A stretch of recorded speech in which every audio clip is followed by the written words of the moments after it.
and welcome to today's episode of Quarantine Kitchen. So I think we're in week 9, but I'm not really sure anymore. Today we're going to make some healthy cookies and some wonderful Indian chai. I love Indian chai for all of the different spices and all of the beautiful smells that come out from the cinnamon and the cloves. It's so beautiful, it's relaxing and yet it's heating at the same time. I like it in the morning. I also like to sneak a cup in the afternoon if I can. To go with our chai, we're going to make some cardamom cookies.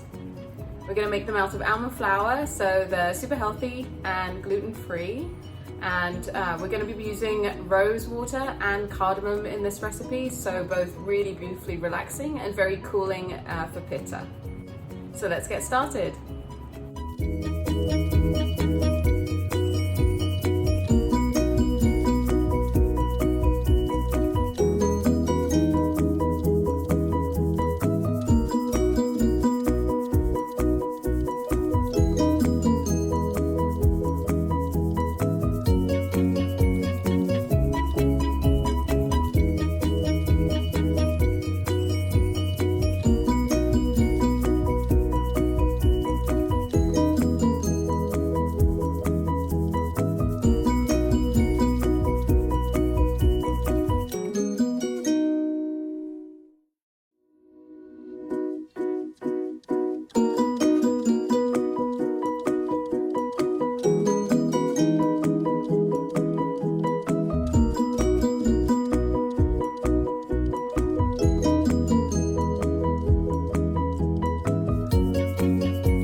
So as you can see, the cookies are really easy to make.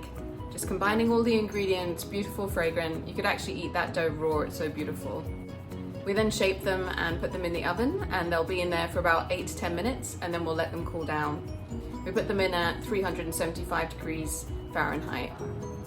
So whilst they're cooking, we're just gonna make some Indian tea, which takes about the same time as the cookies do to bake. And then we have some tea and biscuits. So for the chai tea, we put a couple of tea bags in. I put Tetley tea, which is very famous in the UK. Then I put all the different spices in, and you can really make this to your preference. So make it once and then adapt it depending on what you want. If you want more heating, if you want more cooling. I put in 2 cinnamon sticks, 5 cloves, 12 pods of cardamom, which I really love because it's a natural relaxant. Actually, people call it a natural tranquilizer, so be a little careful. I put in some fresh ginger. Some people put in star anise, but I don't have any. I put in just a little bit of black peppercorns. I put in about 5 black peppercorns and some cloves, which I think I already mentioned. Then we're going to boil that with 2 litres of water. Then we're going to add about 500 millilitres of oat milk and a little bit of sugar if you want sweetening. You don't have to have any sweetener in there.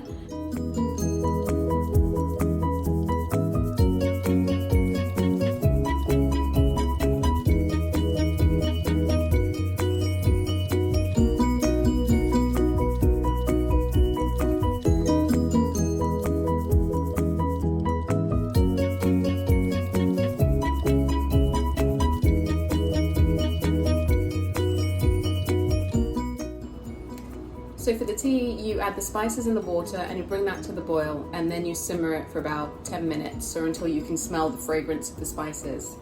Then you add the milk, whatever milk you're using. They would use whole milk in India. I'm using oat milk, which is a nice equivalent, or soy milk does very well as well. And then they add sugar to it. So normally when it's served, it's always served with sugar.